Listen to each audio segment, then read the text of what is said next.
joining us this evening. My name is Kate Becker. I am the director of the Office of Film and Music here at the City of Seattle. We're really thrilled to have you here.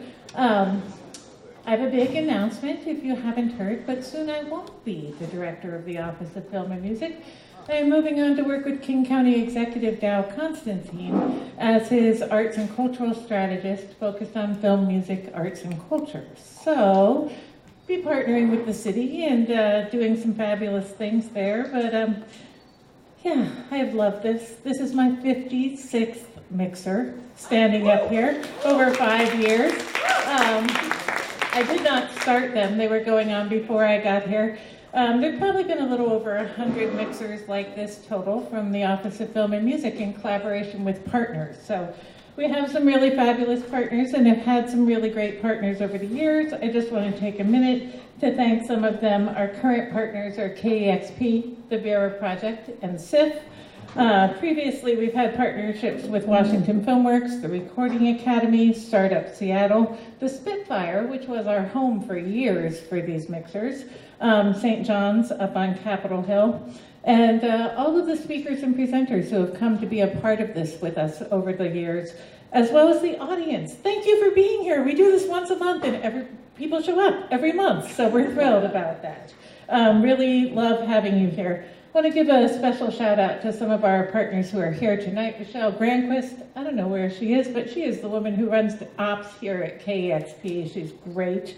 Along with some people on my team, Melly and Allie, and Chris Swenson is here tonight, and Mikkel Williams is here. She used to help produce these things, and she's here tonight too. So thank you to all of you. Steve Bradford, our videographer, he's done this with us many, many times. Thank you, Steve. And yeah, I want to introduce you to Randy Engstrom if you don't know him. Randy runs the Office of Arts and Culture, and he has graciously stepped up to take over the work of overseeing the Office of Film and Music in this transition time. So, Randy? Yeah. There you go. You all will be in very, very good hands. Lastly, we have some music commissioners here with us this evening. Reese Tanamura, our chair, is here, along with Daniel Pock, Nicole John Sievers, Melly Darby, Tony Kewell, and Ben Hunter are all here in the house, and Tim Lennon was here and had to leave. But they are going to get up here and say some things, but right now we are going to roll video, and I just want to thank you all very much. World at KEXP.org. My name is Charlize Metcalf, and I'm the education coordinator at KEXP. And KEXP is a nonprofit radio station that's open to the public. My experience with working with the Seattle Music Commission is I represent KEXP at meetings, and I also try to offer KEXP as an accessible space. I'm Ashraf Hashim. I'm the executive director of the Vera Project. The Vera Project is the coolest place on earth. This is the place where young people actually have a voice in the work that happens here. All the programming that happens here is decided by, for, and with young people. Seattle Music Commission is a huge part of the work we do at the Vera Project. Not only have our staff members served on the Music Commission and will in the future, but there's also plenty of events here that happen because of the Seattle Music Commission. That says a lot about how the city invests in young people in the arts and invests truly in the next generation of artists. Hi, my name is Nadine Skunz. I'm with Play Network, and I'm also a Seattle Music Commissioner.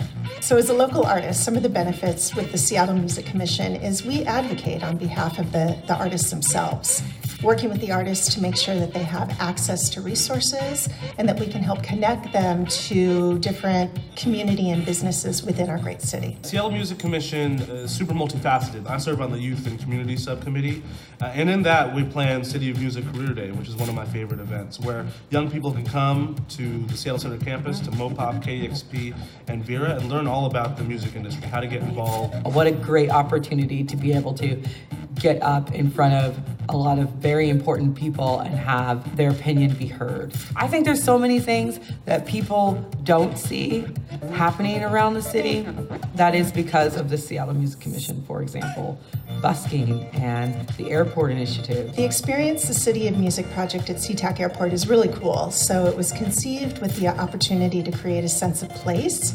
We've created video segments that tell the music story of our great city. And then they've also invested in live music. So as you go through all of the different terminals throughout the airport, you can actually hear live local musicians playing. I value the Seattle Music Commission because they're committed to supporting local artists, and they're also committed to creating great experiences around music. Come to a Music Commission meeting, meet us, and just introduce yourself. So if you're wondering how do you get your music played on the radio, you can reach out to us. If you're looking for a workshop or a panel, you can find out about where those are happening. To be the executive director of an organization that is as relevant as the Vera Project is a dream. And like I get to wear, sneakers like this at work, these are dope. Who else could do that, Why Seattle is a city of music is probably because of the Seattle Music Commission.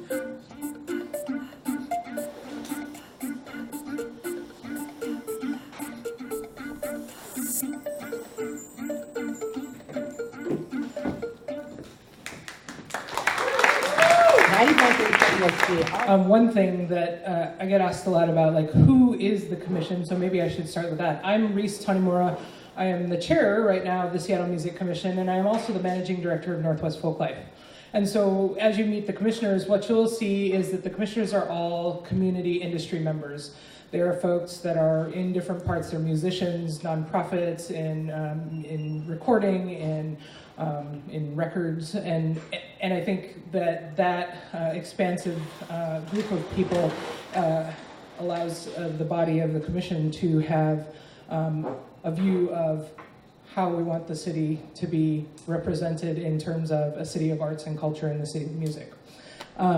So what I'm going to take you through a little bit. So every year, commissions are a little bit of a mystery. When I got on the commission, I was like, what is a commission? Do they sit and smoke cigars in a boardroom? We don't do that, but we meet and we talk about things that are hopefully important to moving the dial in the city and making it not just a comfortable or a livable city, but also a thriving city around arts and culture. And then a couple of my colleagues are going to come and talk about our particular initiatives in the two committees that we have. So our work plan every year has a whole bunch of different aspects. This is like the airport project was one of the initiatives at one point.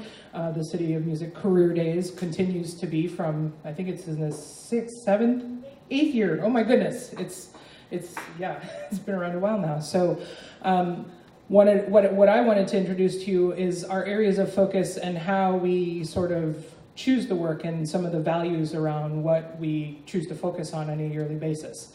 So one of the top areas of focus for us as a commission is around racial equity, because unfortunately we cannot choose to ignore that race is a huge factor of success, economic thriving, determinant in all walks of life, but especially in arts and culture. And that we have arts and cultural communities within the city that are being displaced at a rapidly disturbing rate. And so we wanted to make sure that that was a focus in the work that we do. We also have a focus around amplifying youth and community voice, both the career days, but also some of the different ways that we've engaged. In past years, we've had a internship program that was connected to several of the organizations that commissioners were a part of to get sort of that super internship experience from all different aspects of the industry. And as well, I think the offices are working towards some of the city internships that are supported on a summer basis, being more year-round, and hopefully being a little more intentional around arts and culture internships is a hope that is where that is moving. But having that youth voice, the next generation, we say the next generation, but they're already determining a lot of like what we look like and what we can do better. So having that voice at the table, we have some committee members. In fact, Gabe is one of our youth committee members. Youth in the Youth and Community Committee. Another area of focus, and I say this, so you probably say affordability, which is like a humongous beast of a thing to think about it, but we cannot ignore it in the city. It's a factor. It's a factor of keeping musicians and creatives in the city. And so to whatever small way or even large way, as we start to look at the city policies and things that we can affect on a more systemic basis, that is an important area of focus is affordability. Last two things. Of course, the industry, the music industry, and how the ecosystem that we are making sure that all parts of the industry are thriving, from the artist all the way through the youth programs and music venues and all of the different areas that it's not a one single part that carries what is music in Seattle. All of it has to happen, and at some degree it starts with the artist, but all of those parts make our City of Music a successful one. So how the health of those different parts affect one another. And then lastly, just the vision that was set forth 10 years ago to really make this city known for its music, for its arts and its culture, that we know that people come here, we know that businesses come here because of that, and how do we leverage that to make sure that we also, in that growth, don't sort of displace the thing that we're unique for. So I'd like to introduce Daniel Pak, who's the chair of the Youth and Community Committee, and Tony Kuhl from the Advocacy and Economic Development Committee, up to talk about the initiatives from both of those committees.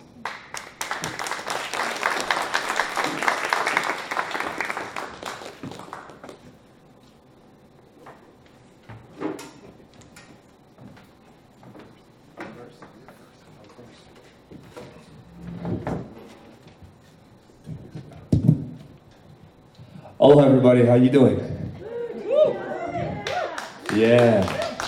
If you like music, say hey! Hey! If you like building community with people, say oh! Oh! And if you love seeing amplifying youth voice, say hey! Hey! All right, my name is Daniel Pak.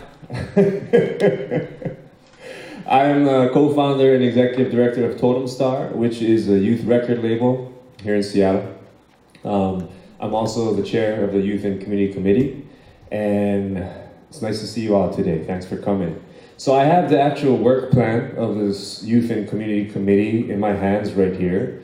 And if you look at it real quickly, you could see that the work that we do in our committee is very much focused on community and youth. We are all about ensuring that there's music education opportunities for everybody.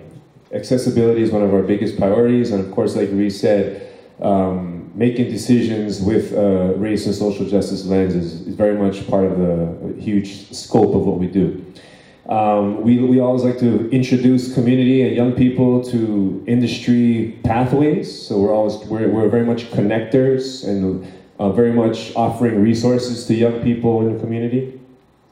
And we also support a lot of events, and we produce events such as the City of Music Career Day, which is coming up on Friday, April 26th. So put that in your calendars. It's going to be at Mopop and the Vera Project, and everybody's invited, but we especially want to get our young people out there. So about City of Music Career Days, our committee has a lot to do with planning, identifying speakers, very much reflective of the young people that we're trying to target.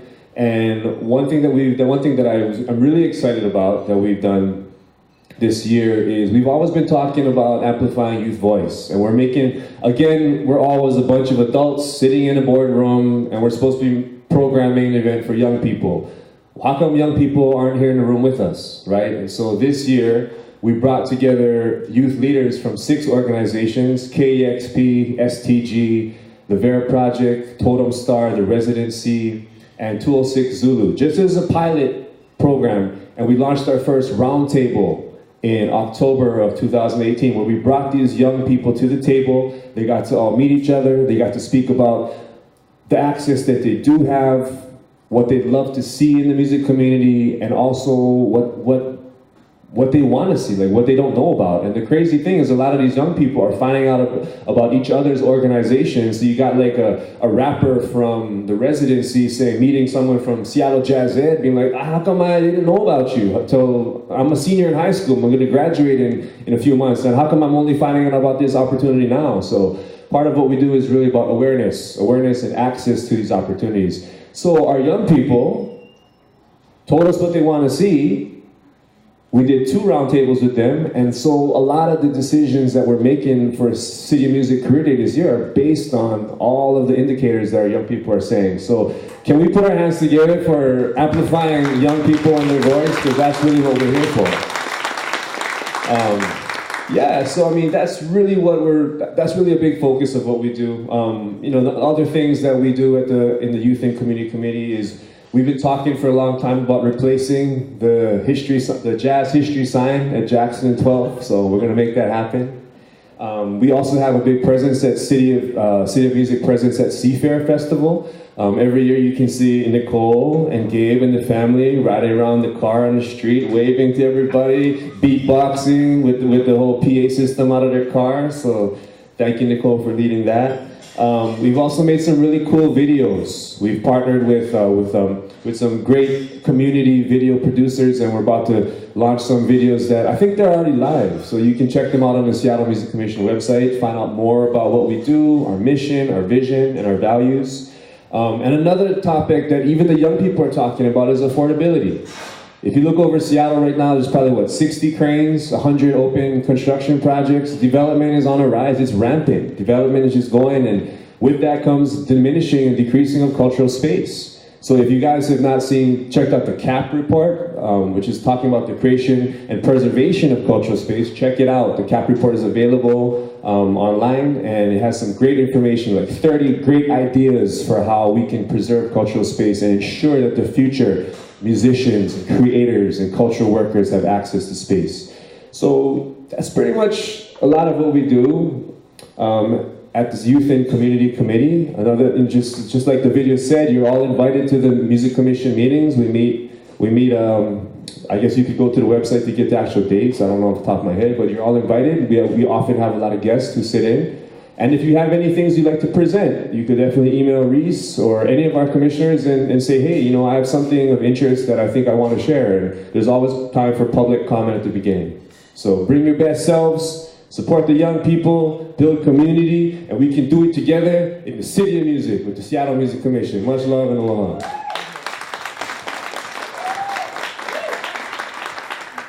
And now, are you ready for the next speaker? This man sitting to my left, the self-proclaimed most volatile person in this room. Yes, he's gonna be partying on Friday with some Portland rockers. He's the co-president of Sub Pop. Put your hands together for Tony Q.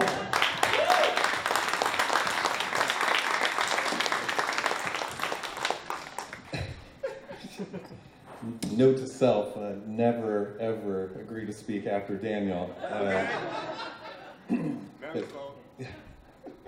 Thank you for the amazing introduction.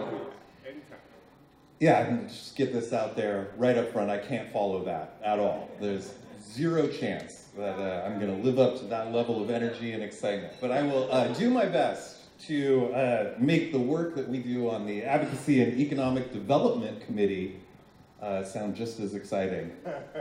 I feel like the work that happened at the airport in particular is some of the best work to come out of this committee. I've seen it firsthand transform the lives of musicians, and the revenue and the opportunity become the tipping point to actually having a sustainable life as a working musician, which was honestly surprising to me. I didn't recognize at first how big of an impact it could have.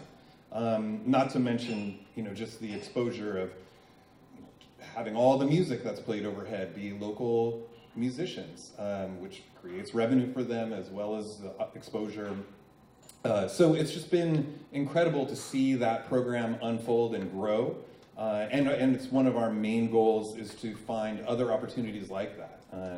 And talking to the waterfront and talking to other spaces in Seattle where we can basically recreate that program and just keep up with the airport program itself. We also spend a lot of time thinking and talking about how we can address the issue of affordability. I think we've all recognized that it's has a deep impact on the music community. We've watched many of our most talented artists move away as a result of the affordability issues in this town, and not just the affordability issues of their living situations, but also practice spaces, and how these disappearing opportunities are directly impacting our ability to continue being a city of music. So it's been fascinating, and there are actual opportunities. There are even shockingly developers out there who are interested in assisting and helping to create some of these spaces for us. And so having a voice at those tables has been, I think, incredibly important, and a thing I'm super proud of that we do at the commission. And not just with developers, but also just within different organizations at the city and just around Seattle in general. We've also been looking at other performance-based issues, another side effect of the gentrification and expansion of the apartments and condo dwellings. Obviously, not every resident is as excited to have a nightclub next door, so we've certainly seen a drastic increase in the number of noise complaints, and some of our performance spaces are in danger. There's also, or was, a thriving house party scene of underground shows that were happening in Seattle, and for a variety of reasons, but also largely because of affordability issues. That part of the music scene, and an important part of the music scene, is in dire straits. So trying to find ways to assist those folks and keep that community alive and thriving in Seattle has also been the subject of a lot of conversations. I think we've all seen that events and festivals in town are struggling. I think it's, we lost Sasquatch this year. I think we have been active in trying to address issues within the city, which maybe aren't helping some of the struggling events and festivals and the smaller events that are trying to stage themselves here. I think it's an important part of our culture to have those events, and it's obviously a huge opportunity for local musicians, whether they're block parties or summer festivals or Bumbershoot. So we very much are invested in keeping all of those things alive, identifying job opportunities, helping with Career Day, creating online databases with resources for all of you. All of those things are part of our daily conversations. So, and would love to hear from anyone in the industry or an active working musician or aspiring. If there are things that you have identified, we want to hear about them. If there are problems you're facing that we can help with, that we want to be there for you. So that is our number one goal and aim. So please hit us up. And I want to bring Melly up.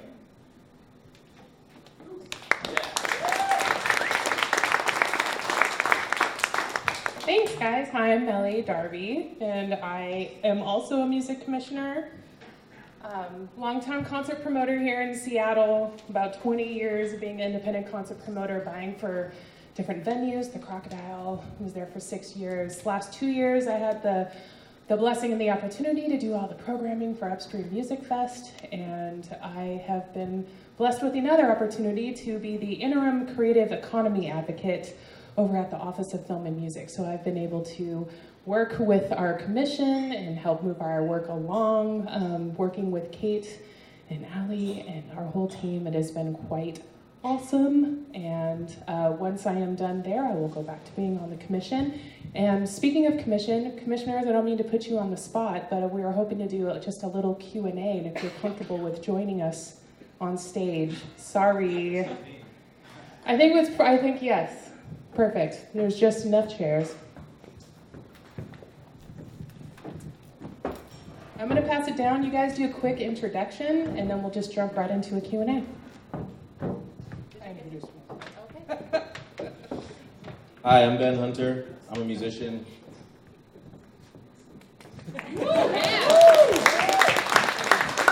Hi, I'm Nicole John Severs, and I'm a writer, and I also have a nonprofit bullying prevention program that I run. I'm also a music commissioner. Awesome. We're going to open it up to you. We've done a lot of talking. Now it's time to hear from you guys. Does anybody have any questions or any comments? None? Oh, yeah. Well, so I'm wondering, you mentioned it on the end there, the whole issues of gentrification, development, and everything. It seems like every time something comes up, whether it's the showbox, music-related, arts-related, it always seems to be about preserving the building or the facade, and not so much about preserving what's going on inside it and keeping things in place. I've seen a couple of retail establishments. The one that pops to mind is Glazer's Photo down the road a bit. But so often it seems it's just about preserving the bricks. And what would be wrong with having a brand new showbox that had 14 towers of apartments above it with brand new facilities and power and air conditioning? So that's my comment. What can we do to preserve the resources rather than the buildings? I think, I know everyone up here has opinions and thoughts on this, but I think honestly that's a reflection of the tools that are available to us. It's a frustrating aspect of this conversation that we don't have. Honestly, there are very limited tools available to preserve cultural spaces. Most of the mechanisms that exist strictly are about the physical aspects of a building, which is why you see the facades or a marquee or something might be preserved. But and this has been one of the challenges, I think, of the showbox conversation. Is yes, you can try to stop the development by using some of these historical landmark tools, but ultimately you're just making things difficult and more expensive for anybody later on, even if you were able to preserve it. It's a double-edged sword, and frankly, they could still just drywall up all of the theater and still just use the building for whatever they wanted, or build on top of it if they could manage to, retrofit it to enough to pull that off. There's a movie theater, in the downtown area that's preserved, but it's actually, it's a Banana Republic. And then behind all of those walls in the Banana Republic is a perfectly preserved, amazing old movie theater that nobody even knows is there. But it's protected, So, yeah, it's frustrating, honestly. And I think that's one of our biggest challenges and something that we've tried, and frustratingly, it's not a conversation that has moved fast enough, I think, for any of us to try to create more tools that do what we actually want to do, which is preserve some of these cultural spaces. It is difficult. Good question. Hey, I know quite a few people who are pretty miffed at the 12th Avenue Arts, not because it's not a great public housing project, but because it was done on the marquee back of arts, and there are no living spaces for artists there. There are none that I can think of that are directly attached to any kind of government policy in the entire city. Unlike other cities, New York has a whole tower where people like Danny Glover grew up to be just one famous person. And the affordability issue, so far as I'm concerned, and I'm taking some courses at Shoreline now, I'm a music maker, that's number one. It's number one whether you're 17 years old, whether you're 40, whether you're 60. And obviously we're talking about it a little bit here, but I don't really have any understanding of what you guys are doing. And if the problem is City Hall, is it our city councilors who are all going to beg and plead for our votes over the next few months? Are they completely unwilling or incapable because of the homeless crisis, which is kind of ironic on some level? What prevents Seattle from raising the bar? Because so far as I'm concerned, the arts community that grew up here grew up in spite of a lot of the inaction at the city. We have an amazing community in spite of our government. it hasn't really done a lot. And the airport program's an exception that is great, and you guys have a big hand in. But I kind of want to know, like, with all the money pouring all over this place, and now we've lost Paul Allen, but without, you know, going on and on and on, is there a plan to really raise the bar in the state that is now funded to 3 movies worth, as an aside? You know, we're not putting our money where our mouths are, and yeah, we're leaving. I have a CD in the can right now that my partner left because he could not afford to do it anymore. I'm in limbo. You know, and how long before I say, you know, I love you, Seattle, but I'll see you. I'll make music somewhere else. So, you know, without belaboring it any further, I love what you had to say, Tony, but if there's anyone on stage that could kind of address any of that.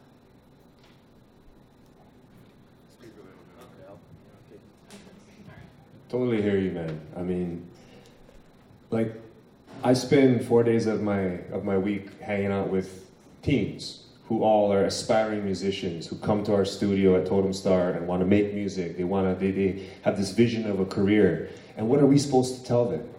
Like, move out of Seattle because there's no hope because all the development's happening. I mean, one thing that we talk about is how come Amazon doesn't pay any taxes, right? And how come they don't pay any taxes? That's a problem that we commissioners are frustrated with, but we can't change that. What we can do is, you know, one thing that I have to say I'm excited about is Totem Star is I want to talk about our situation. We have a 225 square foot, small little tiny studio that we've served over 1,800 young people with in the last 9 years. It's tiny. It's like a closet. So we're looking for new space. And even that is like unimaginable to us. Like, how are we going to find a new headquarters, a place where they can come to record, rehearse, you know, just build community with? How are we going to find that in this city where it's just development, gentrification, development? Everything is getting moved out. And one thing that the Office of Arts and Culture is hosting is called the BASE program. It's BASE, it's the Building Arts Space Equitably program. I think it's going to the second round. And so Totem Star was invited to apply to be part of this cohort. And what the cohort is, it's bringing the arts and music and just the creative cultural community together in the same room as real estate and development folks. Because, I mean, that's one thing that our advisors are telling us, like our consultants are saying, look, the wave of development is not going to stop. What you can do is you can connect with the developers. And, you know, there's certain examples, like, for example, I just found out that Capitol Hill Housing partnered with Seattle Jazz Ed, and they bought a building in South Downtown, close to the Old Boy Oberto building. And so basically the bottom floor of this new affordable housing situation is going to be the new home for Seattle Jazz Ed, and the rest will be affordable housing. As far as like artist homes, I mean, the building that Totem Star is in, Youngstown Cultural Arts Center in West Seattle, it is the top floors are all artist housing. It's all artist lofts, and there's a huge waiting list, and of course that's not fair. I also know that Mount Baker Lofts, closer to like Mount Baker, is also very much, pushing to have a lot of artists in there. So this whole idea of housing communities for artists is something that maybe we should be talking to openly with developers about. And what we can do is really just make ourselves open to those conversations, seek out those conversations. Right now I'm in a conversation with 2 council members who really believe in the cultural arts space, Mike O'Brien and Lisa Herbold, and we're kind of leaning on them to like introduce us to community leaders and landowners that might believe in opening in a space for young people to make art and rehearse. And so it's just a lot of conversations that have to happen, and they might start off, they might seem awkward. We might be looking at like a mountain, we're just like little artists, but there's this mountain of development. But we got to take that leap, and we got to make those conversations happen together. And so, I mean, we don't have all the answers, we don't have all the tools, but the more that we have these conversations and you keep asking these questions, the more that it becomes a priority. I don't know if that helps, but that's just what my mind's thinking about. But thank you for asking the question. Anyone else? Yeah, I'll take a quick rant. Thank you for the question, and I can and thank you for your sincerity. In my estimation, this is a problem about values. And it's not a problem that just exists in Seattle. It's a problem that exists all over the country, and so, you know, when you think about something like this, you really have to look at the comprehensive, like, holistic aspect of it. And when you're right in talking about the politics and the bureaucracy behind it all, because that's a big part of it. You know, the CAP report was many years in the making, and it was presented as a recommendation to the City Council. The work that BASE did in this first year was presented as a recommendation to the City Council. But we can't make the City Council approve our recommendations, right? We can only give them as much information as we can in facts and figures and voices from the people of the city to say that this is what people want, this is what people need, this is what people are yearning for. Not to mention that Seattle is historically, you know, a music and arts city for, you know, the last 100 years. It's not just this thing that happened in the 80s or something. And, you know, I'm not from here, so that's just my, like, Clarissa Explains It All reference. That's how I was introduced to Pearl. Anyways, it doesn't matter. But, you know, there's a lot of movements and a lot of groups in this city right now working really hard to try and find answers to these questions, and are working together to find answers to these questions. But ultimately, it's going to come down to the bureaucracy and the politics, right? And, you know, we're coming up on a new election. And if we want to see some of those changes happen, then we're going to have to motivate and make sure that we get people in office that are going to fight and respond to our values and our recommendations. I'm exceptionally proud to be a music commissioner, not just because I get to work with these fine folks, but I really believe, as I was talking to some other people today, that the Office of Film and Music and the Office of Arts and Culture are doing some of the best work that I've seen in any city in regards to equity and inclusion and cultural awareness. And so that's something to be really proud of. But, you know, that only matters if we can push something through the politics.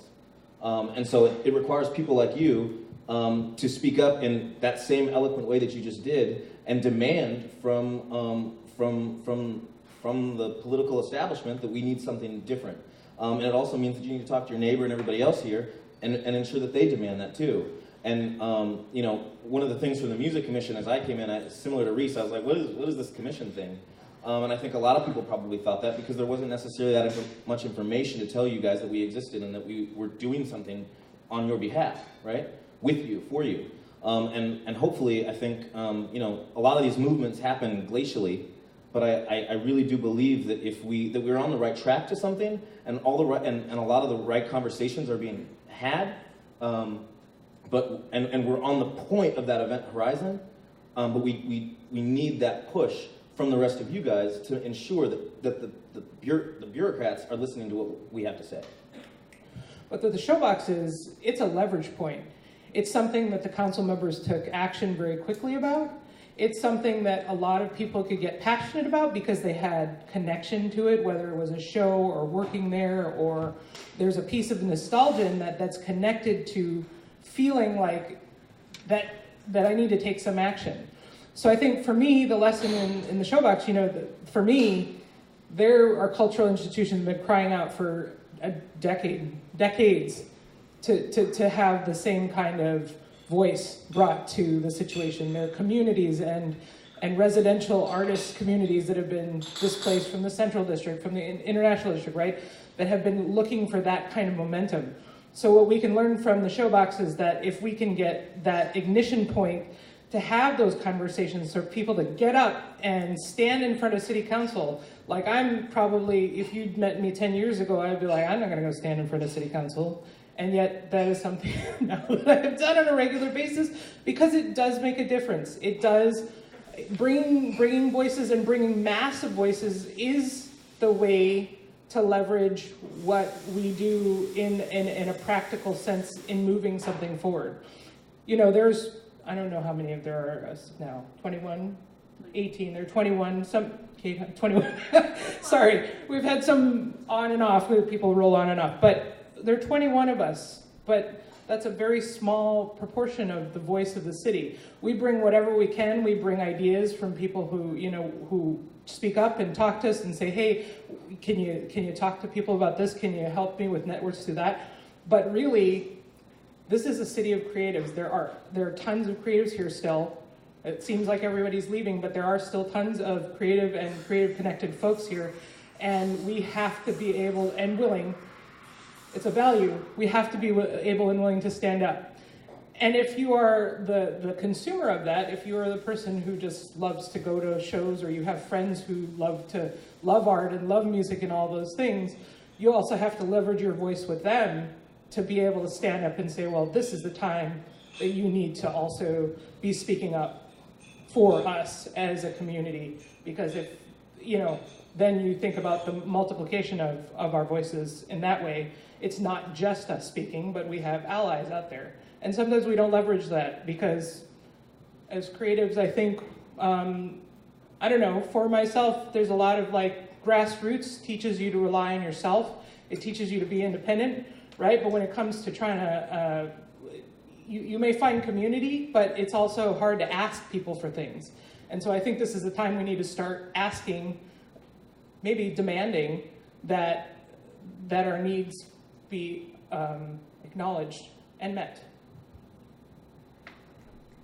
I was curious, is there a list of all of the places that have been shut down over the last few years? Is there a list of festivals that have been shut down? Is there a list of everything that's just is in danger, and everything that has already been wiped out that we can put in front of our public and be like, hey, look, this is real? Yeah. Cynthia Brothers is a community member who started a movement really called Vanishing Seattle, who started documenting the loss of cultural spaces through social media.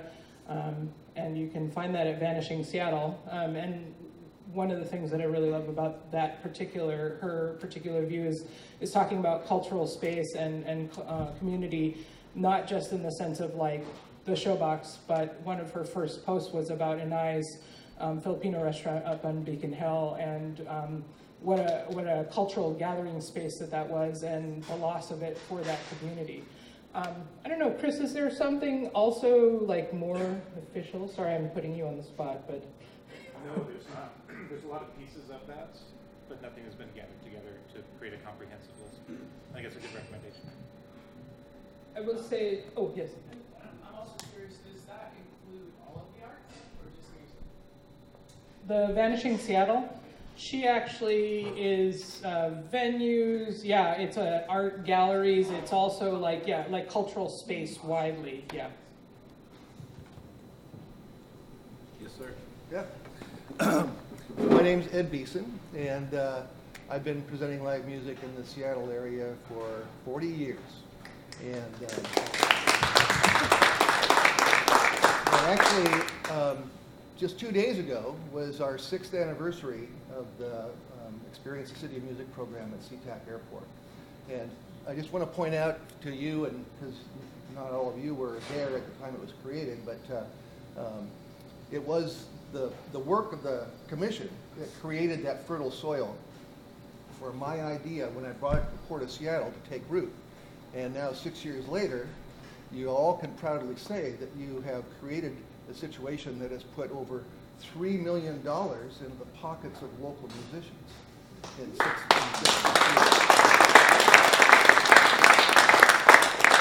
Now, I'd be curious, just based on some of the conversation here today, if we can't somehow move that over to the commercial side of the world, whether it's through tax incentives.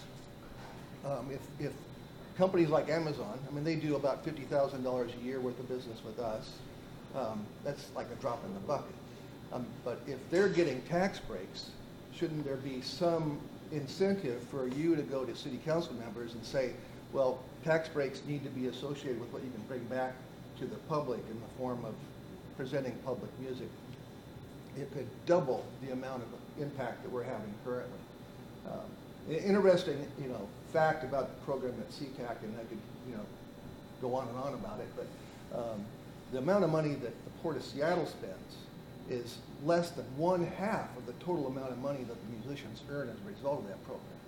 So that, that tells you that it's like everybody has skin in this game, and it's really being supported more so by the people who are enjoying the music and having their lives change, as well as how it's changing the lives of musicians throughout the city.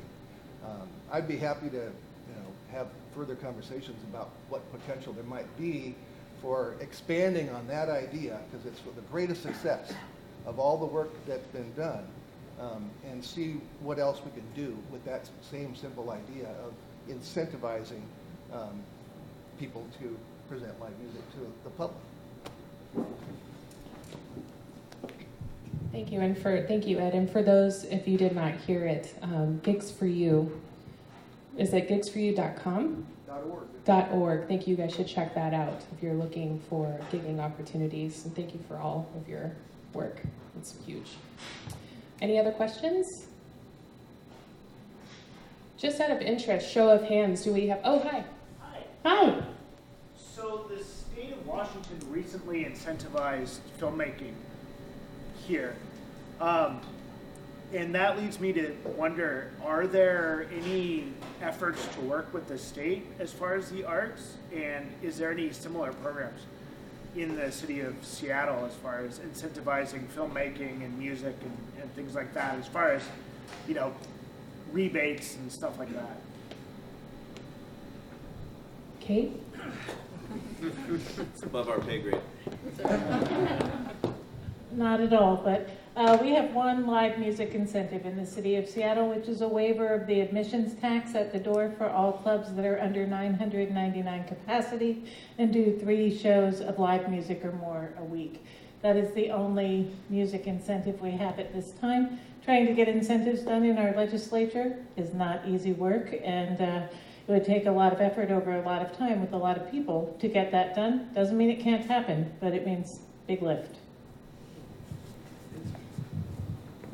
Is anyone starting that work? Because it seems to me that we've all seen plenty of settings where Seattle is the city and it's filmed on a set, or it's filmed in Vancouver, and we're getting hammered. We used to have, I think, 3 crews worth of film crews in the 90s, and I think we're down to less than a full crew because there's no work here anymore. And yet people come here and you see the ducks go by and they're talking about Sleepless in Seattle and they're talking about singles. Is anyone doing the work to educate our legislature that this is huge money for the tourism industry, if not for our own artists who are trying to work? Around film, that work is happening. Just last Monday, Nancy Wilson from Washington Filmworks and I and a whole lot of other people were down in Olympia lobbying legislators. I believe we met with 46 out of 49 of the legislators in the state, with people who work in the industry from their district coming to talk with them. That's really what you want when you're lobbying a legislature, is who, think of Okanagan County, right? There's filmmakers out there. There are people working in film production. So really well orchestrated effort by Washington Filmworks. We were not asking for more money this year. We were going around educating them about the new effort, which is called Local Lens, which is the reinvestment of the film incentive locally. You can look that up on WashingtonFilmworks.org site for all of the information. Anything else I should add, Nancy? We want to keep our local filmmakers working, so we're trying to push that and make sure we put money in our state into films. Don't go to Vancouver, they don't go to Portland, they don't go to other places, they come to Washington State. So that's in process then? Yes. Yeah. Absolutely. And the film incentive has been in place for a number of years, and then we lost it, and then we got it back. But there is not an effort like that around music at the state level. Doesn't mean there can't be if you would like to get that started.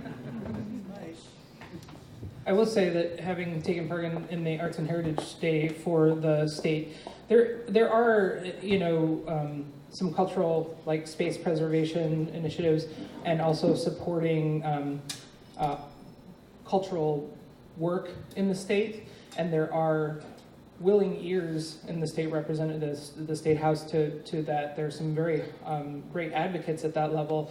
I think it's defining what are some of those tactical places that we can be most effective. I think one of the really beautiful advantages of us losing Kate at the city level but her going to the county level is that we start to widen our scope of, like, the city sometimes can be a little bit of an island, like we have that function, there's a lot of economy here, there's a lot of things here, but we can look further than that, right? the county, we have for culture, we have, we have a great opportunity. We also have a lot of artists who are living outside of the city and coming back and forth. And so how we connect to the county, how we connect to the state, I think are on our minds. It's a lot of work. All of us are volunteers, but we don't mind doing some of the work. But sometimes if you have an idea, like I think the one thing that strikes me about what Ed said is like he basically brought an idea and together, it was a joint effort. It wasn't like somebody just saying this is going to happen and then we stamp that and it happens. It's the ideas that come out of you, the creatives, and what we can leverage around that from our different places that we hold right now. But even my idea wouldn't have gone anywhere had not you guys planted or created that environment where they were open to that idea. So that's more work like that. If we can just create that situation in the minds of the developers that they need to make this contribution, I think we could have music all over the city and all over the county, hopefully, in the future. She had a question. How can creatives join the Seattle Music Commission? I will tell you the process right now. The commission itself is appointed. There's some council appointments. There's some mayoral appointments. A couple ways that you can get involved if there's an area that you're highly invested in is one, first come and talk to us about what you're most interested in. We do have community members involved in both of our committees that bring, part of it is just like not having time to go to all the meetings or whatever. So sometimes it's like, oh, I'm going to sit on the Youth and Community Committee. I work at the Mopop Youth, program, and this is where I bring. So that is one way that I can suggest getting involved. Yeah. I kind of have a question. I'm not sure if this is exactly what you were saying, but I primarily work in film, but I just moved here from New York and I did commercial real estate as well. So I kind of have a weird, interesting perspective on what's going on and what this conversation's about. And I think with the success of the airport, which is amazing, just walking in the airport, you see music, is just, I've never seen that anywhere else. I don't know if they do that. But with the developments and everything that's going on, I don't know if this is exactly what you're saying, is partnering with them to have musicians perform on like a Friday night, a Wednesday night, a Tuesday night. So it's not so much through the government, but it is going to the developers or the business or the management companies of real estate and giving them this opportunity, especially in the city where everyone's working so hard. They want to come home and like have something other than Netflix or something, and have an experience. And especially like the amenities are a huge push, a huge sale for people. So I think that might be a really cool opportunity. Thank you. Turn It Up Charlie's a really good show, though. I was wondering if there's a way to formally offer up my basement as a practice space. I just have a lot of space, and I know it's a necessity. So I was wondering if there's a way to formally do that in some way. You did. I think there's some formal mechanisms that are in place, partly probably because then you'd have to jump through a bunch of like code hoops and whatever. But I think there are definitely different networks to go on Facebook and pages that have people that are all constantly looking for places. That would be sort of my. Well, I was just do it underground. Like we were just talking about the house party scene, right? And that's vanishing. That was underground. Exactly. Like we need more of that. I'm not really trying to, get arrested in any way, shape, or form. Well, you just increased your possibility by bringing it up on this video camera. They don't see his face. They don't see his face. I didn't realize the spacing was an issue until you guys just mentioned it, and I'm thinking now I have something to offer. Yeah. But formally, I think I might have to just think like that. Can I tell a quick story? Yeah, please. Tell the story. So I didn't know that I was going to be doing youth and music, right? It just it happened. But I remember what caused it to happen is I started volunteering. I was out of college. I was maybe 23, 24, and one of my roommates told me, hey, you know, you keep trying to write these songs about saving the world, but your daily habits aren't really showing that, so you should do something about it, right? So he encouraged me to apply to be a mentor at this excellent youth serving organization called the Service Board, right? So at the Service Board, it's the first time that I really started interacting with young people. And I was volunteering my time. I had a lot of time I was in my 20s. And I realized that some of these young people didn't have music programs at their school, right? Like I heard at that time that one of the girls, Kelly Anderson, she's a lawyer now, but at the time she was a junior and she really wanted to learn guitar. So I said, why don't you join your jazz band? Where do you go? She's like, at Chief South. Why don't you join your jazz band there? She's like, there is no jazz band. I was like, what? There's no jazz band at your school? And so at the time, I was introduced to Randy Engstrom, who was at the time the executive director at Youngstown Cultural Arts Center. And I came and I talked to Randy and I said, Randy, this is an issue. These young people don't have a place to make music. I have a backline in my basement where my band rehearses every day, right? I have a space, but it's not fair that I get to go home, I get to play whenever I want, but all these young people that are aspiring and they have all this passion and drive, they don't get to do it. So Randy said, why don't you just bring it to Youngstown? I'll give you a room every Saturday. So that's what I did. I packed my backline into the back of my pickup truck in Seattle, of course, real smart. And for 2 years, I brought my whole backline to Youngstown, set up every Saturday, and all the young people came, and it grew into something. It started off as like three young people came, but it started to grow into a movement, right? And it just grew and grew and grew until it's like, whoa, you know, there's something going on, and it just led to all these opportunities to do more for the community, to connect with, to partner with organizations like ArtsCore and Rock School and Youngstown. We created an all-access program at Youngstown where it was a thriving community for young people. So I'm telling you, bro, if you got space, find some people to fill that space, build a movement. Make your home the hub, make your home the cultural center, and just things will start to grow. When you see people coming together and collaborating, and young people from this neighborhood collaborating this neighborhood, I mean, it's a really beautiful thing. I mean, that's how Totem Star started. So if you got the space and you got that ability to give, then find a way to reach out to the right people that could really use it.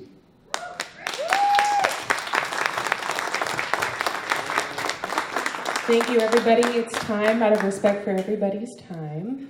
Thank you, all commissioners. Thank you, everybody, for being here today. These mixers happen the last Wednesday of every month. Where can they find more information about that? What's the right website? MixerSeattle.com.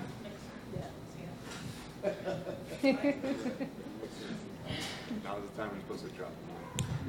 Thank you guys so much.